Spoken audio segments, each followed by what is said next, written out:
Assalamualaikum. Bertemu lagi di channel ini bersama Kang Takwa. Kita lanjutkan ngadongeng Raga Sukma. Kali ini di episode ke-33, masih di season pertama di dimensi Jakasuma. Raga Sukma yang sekarang sedang menitis pada dimensinya atau kehidupannya Ki Jaladri yang kini sedang menyamar sebagai hantu Lalabu. Bagaimana cerita selengkapnya? Mangga cara ketan.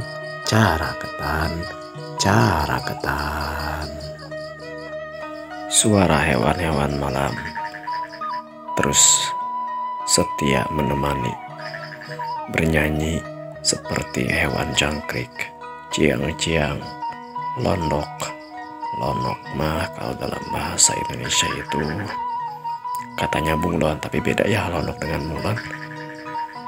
Sama atau beda? Silahkan di kolom komentar. Kalau saja suasana malam terang, mungkin akan terlihat rombongan orang-orang yang terus memasuki hutan lebih dalam lagi. Mereka adalah gerombolan perampok. Mereka tidak sadar mereka diawasi oleh satu sosok hitam. Dia adalah hantu Lalabu yang sebenarnya adalah Ki Jaladri yang sedang memata-matai keberadaan para perampok yang selalu meresahkan dan mengganggu keamanan kampung mereka. Rupanya Ki Jaladri memiliki ilmu yang cukup tinggi dalam hal memata-matai dan mengikuti musuh dengan tidak diketahui. Dia sampai sejauh ini tidak ada yang menyadari bahwa para kawanan rampok tersebut diikuti oleh Ki Jaladri. Meskipun gelap, dengan pandangan yang sangat terlatih, Ki Jaladri mampu mengawasi gerak-gerik para rampok tersebut. Dalam keadaan gelapnya malam terus menyusuri jalan yang tidak tentu arah bagi orang-orang yang mungkin belum terbiasa. Tapi bagi para rampok, terutama juga Ki Jaladri yang sedang mengikutinya, dia sepertinya tidak merasa kesulitan meski mengawasi para rampok yang berpakaian hitam di tempat yang gelap dalam pekatnya hutan yang cukup lebat tersebut. Beberapa lama kemudian, beberapa kawanan rampok berpisah dari kawanannya menuju arah yang lain. Kemudian diikuti pula dengan kawanan rampok yang lain. Sesaat Ki Jaladri merasa heran apa yang mereka lakukan. Namun karena pengalamannya yang cukup tinggi, mungkin di kehidupan yang sebelumnya, ini belum diceritakan nih latar belakang Ki Jaladri ini. Mungkin nanti akan diceritakan ya dalam cerita ini gitu. Kita lanjutkan dulu. Beberapa kawanan rampok berpisah dari kawanannya. Namun dengan pengalaman Ki Jaladri tahu bahwa mereka tidak tinggal dalam satu tempat karena untuk menghindari hal-hal yang tidak diharapkan, mereka berpindah ataupun berpencar dalam hal tempat tinggal. Namun Ki Jaladri tetap fokus kepada sang pemimpin rampok yang belum dia ketahui siapa namanya. Sang kepala rampok diikuti oleh beberapa orang yang lainnya, tidak lebih dari 10 orang. Dia menuju suatu kawasan tebing. Di sana ada seperti mata air dan juga sungai. Di balik rerumputan yang cukup lebat, dia seperti membuka pintu rahasia, dan di dalam sebuah tebing tersebut terlihat mereka masuk ke dalam suatu ruangan. Dimungkinkan mereka masuk ke dalam gua atau sebagainya. entah itu gua buatan ataupun sebelumnya sudah ada gua tersebut secara alami. Ki Jaladri berhenti pada suatu pohon. Di atas pohon yang cukup tinggi, dia kemudian nerekel ya, memanjat suatu pohon yang cukup tinggi dan besar. Dalam suatu dahan yang cukup rimbun, dia tinggal di sana berpegangan sambil tetap mengawasi ke arah gua ataupun tempat ketua rampok yang dia ikuti masuk ke dalam tebing tersebut. Dalam hatinya dia berpikir, tentu saja di sana ada sebuah gua. Entah itu gua buatan atau memang gua alami. Yang jelas, aku belum bisa memasuki gua itu. Aku harus tahu caranya bagaimana masuknya. Namun, biasanya walaupun gua tersebut mereka masuki seluruh anggotanya, tapi biasanya ada beberapa orang, satu atau dua, untuk tetap berjaga di luar gua. Mungkin aku bisa menaklukkan dan mencari keterangan kepada dia. Begitulah dalam pikiran Ki Jaladri. Hal ini dari sebelumnya pun sudah dia sadari bahwa pasti akan ada penjaga, satu atau dua orang atau mungkin lebih, untuk menjaga tempat persembunyian mereka tetap aman dari jangkauan orang-orang yang di luar kelompok mereka.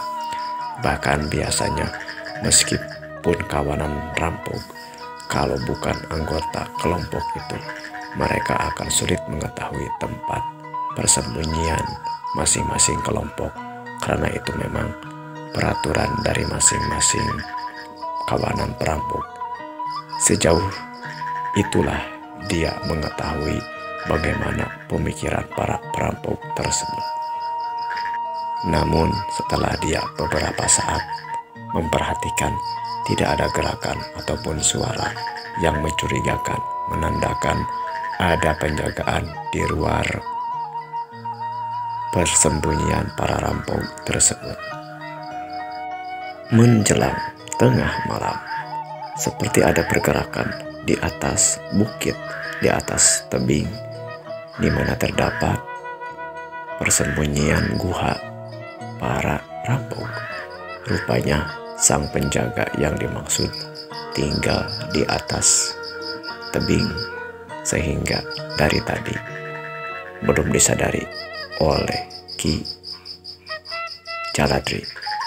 Namun dengan begitu lihainya, Ki Jaladri mampu mengetahui tempat persembunyian rampok, penjaga rampok tersebut, dan tentu saja sang penjaga belum menyadari kehadiran Ki Jaladri yang dari tadi mengawasi tempat tersebut. Dengan satu loncatan, sang penjaga rampok terlihat loncat dari atas tebing, kemudian pluk, dia mendarat di tanah tepat di depan sekitar gua persembunyian itu.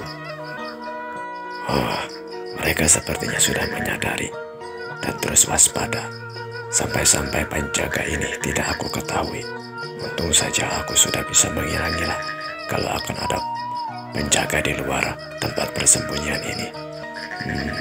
Kalau saja dari tadi aku bisa mengetahuinya, mungkin aku akan segera bisa masuk nyamar sebagai orang tersebut. Tapi bisa saja sekarang juga. Tapi kemungkinan ada orang lain lagi. Tapi sebentar dulu. Terlihat seseorang keluar dari gua persembunyian. Sedikit terdengar mereka berbisik dan berbicara. Sepertinya mulai pergantian penjaga. Dalam bisikan tersebut, ketika kedua orang tersebut sedang berbicara, telinga Ki Jaladri yang memang sudah terlatih dan memiliki kemampuan yang lebih dalam mendengar di kesunyian malam dan dalam misi dia memata-matai seperti pada waktu itu, Ki Jaladri mampu menangkap satu rahasia Para penjaga tersebut seperti saling bertegur sapa dengan bertukar kata-kata sandi ataupun kata-kata rahasia dari masing-masing anggota sambil memberikan satu benda, sepertinya benda penanda bahwa mereka memang saling mengenal dan masih dalam satu kelompok yang memang bekerja sama. Tunggu. Aku tadi dengar mereka berbisik dengan mengucapkan kata sandi. Kata sandi yang berbeda, seperti pada saat ketika mereka bertemu lagi setelah merampok. Dan benda apa itu? Kalau untuk suara mungkin aku bisa menirunya. Gerakan juga aku akan pandai, karena memang aku sudah terlatih. Tapi apakah kata sandi yang perpindahan jam seperti ini akan berbeda dengan kata sandi yang setelahnya atau sebelumnya?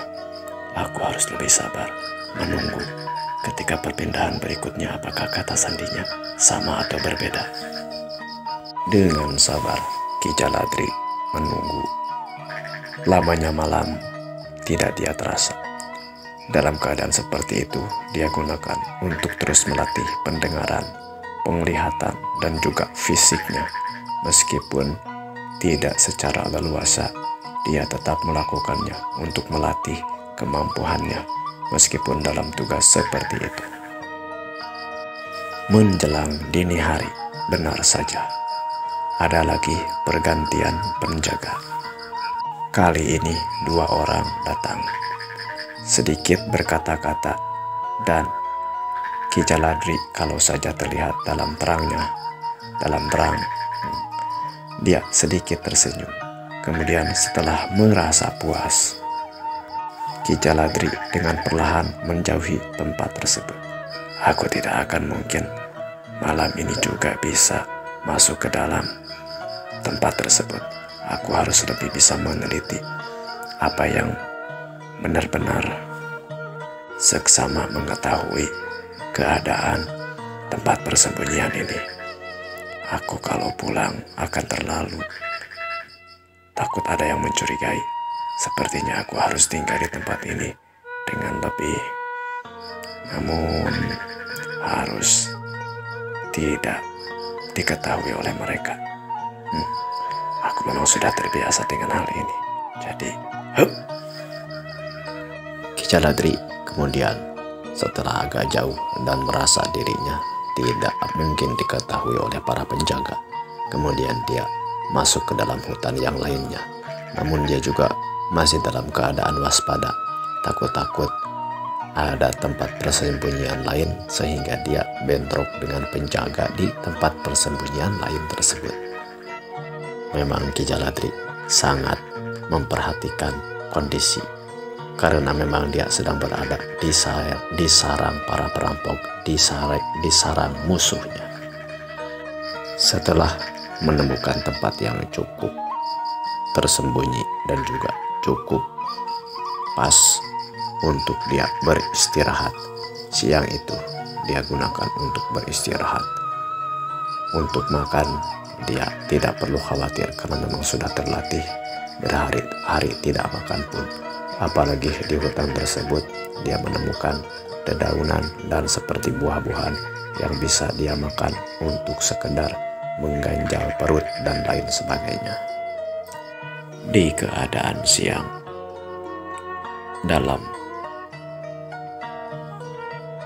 dalam perhatian Ki Jaladri tidak ada pergerakan yang mencurigakan dari kawanan rampok tersebut. Sampai menjelang malam hari, terlihatlah beberapa orang perampok keluar dari tempat persembunyiannya. Tanpa basa-basi, kemudian kelompok rampok tersebut pergi meninggalkan tempat persembunyiannya. Ki Jaladri tidak mengikutinya. Dia memang berniat untuk melumpuhkan salah satu penjaga dan akan menyamar menjadi salah satu komplotan rampok tersebut untuk bisa mengetahui rahasia-rahasia kelompok rampok tersebut. Meskipun demikian, gerak-gerik para rampok yang akan kembali menuju perkampungan dan akan membuat huru-hara tidak terlepas sepanjang Ki Jaladri bisa memperhatikannya dia tetap terus mengawasi bagaimana para rampok itu bergerak dan bertindak. Setelah cukup jauh, Ki Jaladri kemudian mendekati tempat persembunyian rampok di malam yang masih muda, sekitar ba'da Isya. Kalau memang sudah di waktuannya, kalau memang waktu Isya sudah ada dalam dimensi ini, maksudnya mungkin saja ini di tempat ini belum ada istilah Isya, karena istilah Isya itu kan bahasa Arab dan dalam syariat Islam gitu ya. Nah, kita sesuaikan saja dengan pengistilahan waktu di zaman sekarang gitu. Terlihatlah dua orang masih berada di luar persembunyian. Mereka sedikit bercakap-cakap. Kemudian salah seorang dari mereka pergi dengan cekatan ke atas tebing, dan yang lainnya sepertinya masuk. Sang penjaga di atas tebing yang baru saja lompat, yang sudah diketahui sedari siang tadi di mana tempat persembunyiannya ketika dia berjaga, dengan mudah Ki Jaladri tentu saja bisa mengetahui bagian mana saja dari pos penjagaan tersebut yang akan bisa dia lalui sehingga tidak diketahui oleh penjaga rampok tersebut. Setelah cukup dekat, kemudian dengan satu hantaman benda keras, dengan menggunakan batu, dia melancarkan serangan kepada rampok tersebut ke satu titik dalam tubuh rampok, yang ketika terkena hantaman itu, rampok tersebut akan segera pingsan. Seketika itu juga ketika kena benda keras tersebut kepada sang rampok, dia langsung pingsan. Ki Jaladri kemudian menyimpan pakaiannya. Seragam sosok hitam hantu lalabunya dia simpan dengan rapi di satu pohon, sehingga dia akan mudah nantinya untuk mengambil kembali. Dan segera dia menghampiri rampok yang baru saja dilumpuhkan. Kemudian dia berganti pakaian, termasuk topeng ataupun taregos dari rampok tersebut. Sesuai dengan perkiraanku, mereka menggunakan topeng khusus. Aku jadi mudah untuk menyamar. Menjelang tengah malam, para rampok yang tadi keluar untuk pergi kembali membuat gangguan di kampung-kampung terlihat masih belum kembali. Namun di bawah tebing tersebut, Ki Jaladri tetap memperhatikan apakah ada pergerakan. Setelah dirasa ada yang keluar, kemudian Ki Jaladri segera turun ke bawah. Dia sadar itu waktunya untuk berpindah jadwal penjagaan. Dengan tidak susah, dia mampu menyamar sebagai seorang penjaga di antara para rampok tersebut. Kemudian setelah bertukar kata sandi dan juga benda rahasia sebagai penanda mereka sama-sama satu kawanan, rampok yang tadi keluar dari dalam gua kemudian berganti berjaga di luar, sedangkan Ki Jaladri kemudian masuk ke dalam ruangan tersebut. Ketika masuk ke dalam gua tersebut, dilihatnya gua tersebut cukup terang. Ada lorong yang lurus. Kemudian setelah beberapa saat dia berjalan, ada dua lubang lorong antara kiri dan kanan. Dia memilih yang kiri karena dia sudah bisa merasakan bahwa yang kanan adalah tempat lain yang bukan dia tuju. Sepertinya memang Ki Jaladri sudah mengetahui setiap langkah apa yang harus dia lakukan, seolah-olah dia terbiasa melakukan kegiatan sebagai mata-mata tersebut.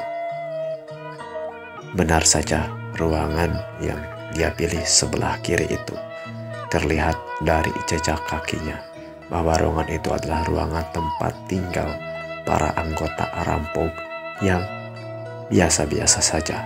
Karena untuk yang di sebelah kanan, dia melihatnya bekas langkah kaki tidak terlalu banyak. Dari situlah dia menyadari bahwa yang sebelah kiri adalah ruangan di mana tempat para rampok, anak buahnya tinggal di sana. Setelah masuk ke dalam satu ruangan, terlihat 2 orang sedang tidur. 1 orang sedang memasak dan 1 orang lagi sepertinya dia sedang membuat sesuatu ramuan atau lain sebagainya.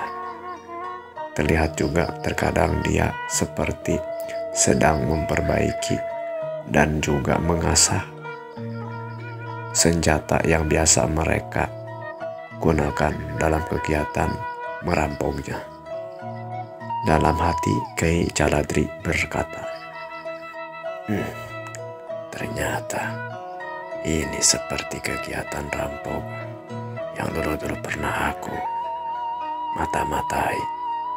Kalau tidak salah, ini adalah anggota kelompok rampok Kiku Cubu. Kiku Cubu, kita bertemu lagi. Dengan perlahan namun pasti, selewat, dia tidak terlihat bagaikan orang asing. Dia sangat lihai dalam menyamar sebagai anggota perampok. Kawan, adakah makanan yang sudah bisa siap dimakan? Ada, tuh, di tetenon. Apa itu tetenon? Kalau tidak salah sejenis bufet ya, atau lemari makanan. Menujulah Ki Caladri ke tempat makanan yang dimaksud tetenong. Ini kalau Kang Dagol salah maksudnya, bisa di komen ya kalau salah pengisilahan. Mohon maaf nih. Sama-sama belajar ya. Dilihatnya makanan yang cukup lengkap. Nasi, lauk pauk, dan lain sebagainya. Bahkan daging ayam pun ada. Awas, jangan dulu dengan daging ayam. Kalau mau makan dengan ikan asin dulu. Nanti kita sama-sama makan lagi bersama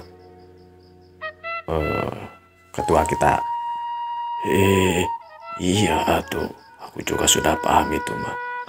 Aku hanya pengen ganjal perut saja, nggak mau makan. Aku kira sudah ada apa itu canet atau apa. Kalau mau canet ini, aku lagi ngerebus singkong. Ya sudah, kalau begitu saya nunggu aja sambil menghangatkan tubuh. Kalau kopi ada, nyeduh saja, di situ ada tuh kopi dan gulanya. Oh iya, thank you. Thank you thank you mah tina dianya tambihan Kang Dagol eta mah sanes dina teksna gitu, sanes dina naskahna. Teu maramnya cahaya di gua tersebut dengan cahaya dari lentera yang tidak terlalu terang mampu mengamburkan samaran daripada Ki Caladri. Dan tentu saja waktu itu belum ada yang menyadari bahwa ada seseorang asing yang sedang menyamar memasuki kawasan tersebut. Setelah dirasa cukup, Ki Caladri ngopi dan memperlihatkan bahwa dirinya memang bagian dari anggota itu. Dia kemudian sedikit meminta izin untuk jalan-jalan karena dia rasa untuk tidur belum ngantuk.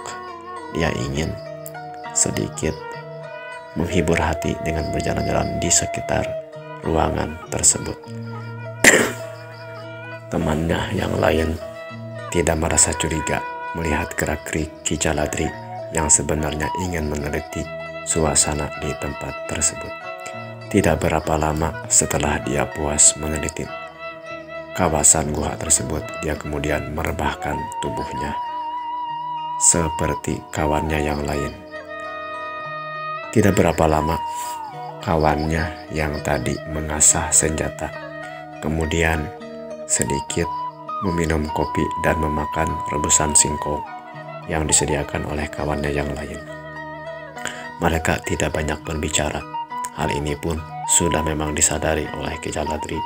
Para perampok memang tidak terlalu hobi untuk ngobrol dan lain sebagainya. Mereka hanya berkata-kata sesuai kalau diperlukan saja. Kemudian orang yang tadi sedang mengurus senjata tersebut keluar. Dalam benak Ki Jaladri, itu memang sudah waktunya untuk berganti penjagaan. Penjagaan sepertinya dilakukan 4 kali dalam satu malam, sekitar 3 jam untuk masing-masing orang. Dan orang yang sudah berjaga bisa tidur ataupun melakukan kegiatan, yang penting berada tetap di dalam ruangan persembunyian tersebut. Hal ini tentu saja disadari oleh Ki Jaladri. Dia sedikit beristirahat sambil merebahkan tubuhnya, namun dalam tetap keadaan waspada.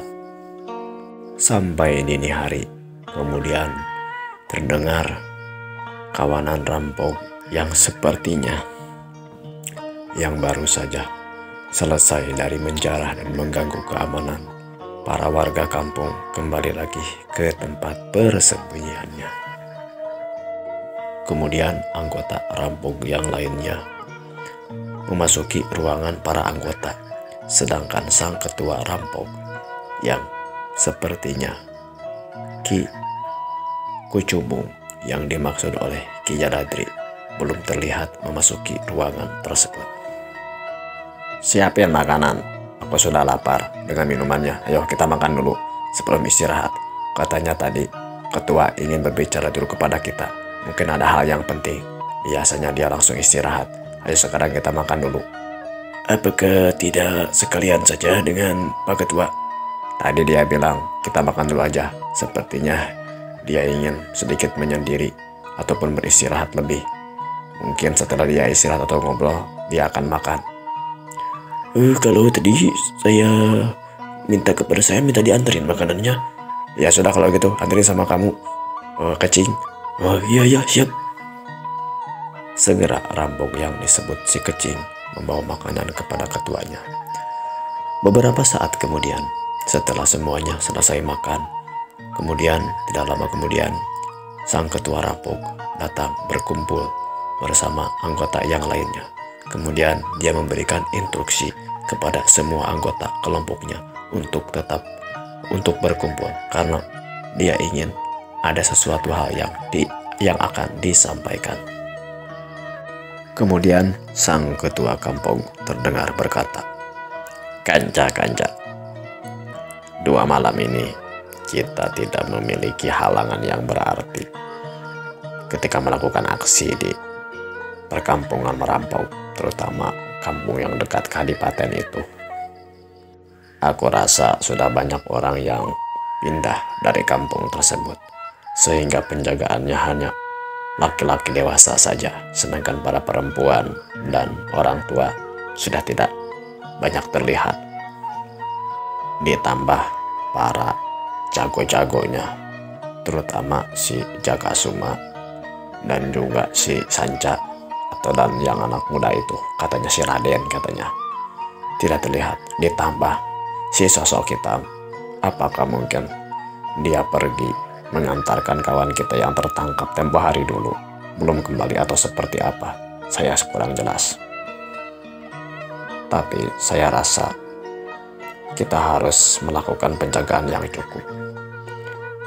Takut-takut tempat persembunyian kita sudah mereka endus atau hal lainnya. Pertama, tadi kecurigaan tadi. Yang kedua, kita memang harus tetap waspada karena perasaanku ini mengatakan ada sesuatu yang tidak pas. Enggak, aku merasa tidak tenang. Oleh karena itu, penjagaan di malam hari dilakukan oleh 2 orang. Kemudian di siang hari tetap lakukan penjagaan. Mungkin bisa agak longgar, tapi ingat, penjagaan harus lebih diperketat lagi. Aku merasa akan ada sesuatu menimpa tempat persembunyian ini.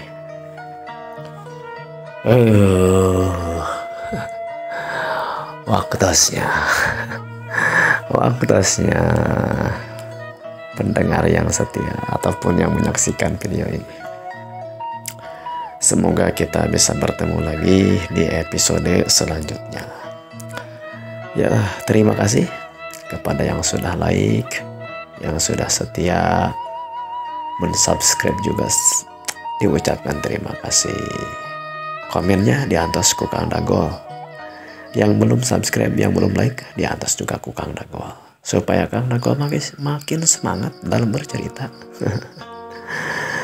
Kalau mau di-share nggak apa-apa, buat channel ini lebih terkenal lagi. Kalau Kang Dagol mah belum ada sosmed ini untuk menyebarkan, mungkin next ya.